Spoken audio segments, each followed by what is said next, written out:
fast, sitting here praying that this night's gonna last. You got it all on tap, I'm loving your vibe, always have your back. We like all the same tracks, listen all night in the sheets all black. Saudara-saudara yang amat dihormati semua, berkaitan dengan langkah Dubai. Balik-balik kita dengar, nak jatuhkan kerajaan, nak gulingkan kerajaan. Tapi kalau benar, siapa pemimpin yang benar-benar mengetuai ataupun bersama-sama di dalam rancangan ataupun pakatan baru untuk menggulingkan kerajaan sedia ada? Dan siapakah pemimpin dari kerajaan yang akan bergabung bersama-sama dengan pemimpin-pemimpin dari Perikatan Nasional ataupun pembangkang untuk merealisasikan langkah Dubai ini? Nah, saudara-saudara, sebelum ini di dalam ulasan daripada Syahabuddin menyatakan beberapa pemimpin PN yang sedang berada di luar negara, termasuk Azmin Ali, Hamzah Zainuddin, dan juga Muhyiddin Yassin. Nah, dalam masa yang sama, Ismail Sabri Yaakob juga berada di luar negara. Nah, mungkin ada yang tertanya-tanya, termasuk saya sendiri. Adakah Ismail Sabri Yaakob terlibat dengan langkah Dubai ini? Tapi saya tidak berkata iya, tapi kita menimbulkan persoalan.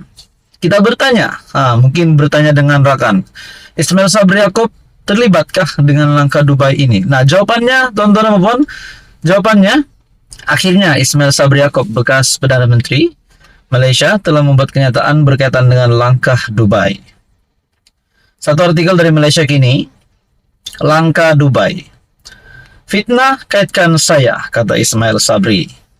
Bekas naib Presiden UMNO Ismail Sabri Yaakob menafikan dirinya terlibat atau mengetahui tentang gerakan untuk menjatuhkan kerajaan atau langkah Dubai yang dikatakan didalangi pemimpin parti pembangkang termasuk wakil tertentu kerajaan. Nah, sedangkan Ismail Sabri Yaakob sendiri tidak berminat pun untuk bersama-sama dengan pakatan. Kalau memang ada langkah Dubai, beliau tidak berminat pun untuk menyertai pakatan itu untuk menjatuhkan kerajaan. Ini pasti satu kenyataan bekas Perdana Menteri ini, Ismail Sabri Yaakob, yang saya rasa kita perlu hormat dan kita perlu respect. Disebabkan beliau tidak menyokong untuk kerajaan hari ini ditumbangkan. Ismail Sabri yang juga bekas Perdana Menteri mendakwa cobaan mengaitkan dirinya dengan gerakan tersebut merupakan satu fitnah. Saya tak tahu menahu ada atau tidak langkah Dubai tersebut, karena saya tidak terlibat dan tidak ke Dubai. Saya berada di Mekah dan Madinah bersama keluarga menunaikan umrah, katanya ketika dihubungi Malaysia Kini. Jelasnya dia terus pulang ke tanah air selepas mengerjakan ibadah umrah dan menyoal kesahihan dakwaan tersebut. Dari Mekah, saya terus balik ke Kuala Lumpur pada 31 hari bulan lebih kurang jam 1 pagi. Jadi bagaimana saya terlibat dengan perjumpaan di Dubai jika saya tidak berada di Dubai? Nah, kita satu kredit untuk bekas Perdana Menteri Ismail Sabri Yaakob karena tidak melibatkan diri dengan langkah ini. Jadi saudara-saudara, apa komen Anda? Sekian saja, teruskan bersama di dalam channel ini untuk info yang seterusnya. Halo semua, salam sejahtera Malaysia, tuan-tuan dan puan-puan yang saya amat hormati semua. Baru-baru ini kita mendengar laporan ataupun polis yang menerima laporan berkaitan dengan penyalahgunaan dana kerajaan sebanyak RM700 juta. Sudah pasti kita sebagai rakyat Malaysia mahu tahu perjalanan duit RM700 juta itu. Dikabarkan dana yang disalahgunakan itu sebanyak RM700 juta adalah semasa dua kerajaan yang dulu, bukan kerajaan hari ini. Kalau kita nak fikir balik, dua kerajaan yang terdahulu pada tahun 2020 sehingga 2022, yaitu Muhyiddin Yassin sebagai Perdana Menteri dan Ismail Sabri Yaakob juga sebagai Perdana Menteri sepanjang tempo 2020 sehingga 2022. Nah, saudara-saudara, yang terkini pula disahkan bekas Perdana Menteri, Ketua Setiausaha Sulit dipanggil SPRM minggu ini. Artikel daripada Harapan Daily bertarik 1 Januari. Adakah di dalam minggu pertama tahun baru ini, bekas Perdana Menteri yang dipanggil itu antara Muhyiddin Yassin, Ismail Sabri Yaakob, dan mungkin juga Tun Mahathir, kita pun tak tahu siapa.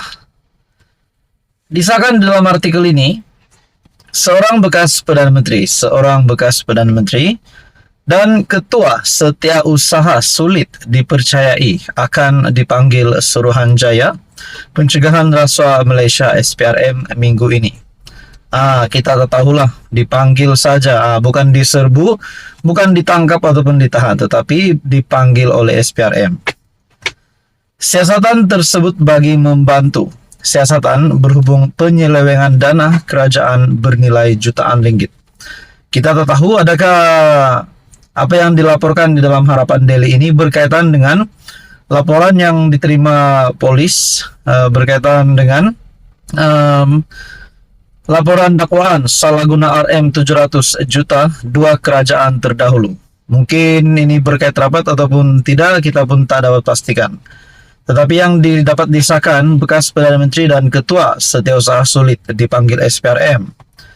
Lapor Utusan Malaysia juga memetik sumber, bekas pemimpin tertinggi kerajaan yang sedang disiasat SPRM itu disyaki memiliki aset perniagaan daripada hasil meragukan. Nah, dengan begitu, contoh saja kalau bekas Perdana Menteri di antara Muhyiddin Yassin, Ismail Sabri Yaakob ataupun Tun Mahathir yang disyaki memiliki aset perniagaan daripada hasil meragukan, adakah aset mereka juga berkemungkinan akan disita sekiranya perniagaan tersebut ataupun aset tersebut adalah daripada hasil yang meragukan? Nah, kita nantikan saja selepas SPRM memanggil bekas Perdana Menteri, walaupun identitinya kita masih menantikan keputusan yang tepat, pendedahan identiti sebenar siapa bekas Perdana Menteri itu dan juga siapa Ketua Setiausaha Sulit yang dipanggil SPRM. Kita nantikan pada minggu ini.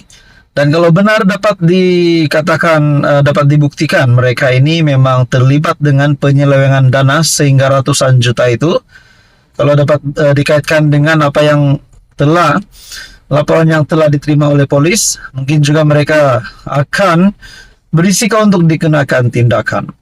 Nah, saudara-saudara, Anda boleh lihat di dalam artikel dari Harapan Daily dan juga Malaysia Kini berkaitan dengan isu ini.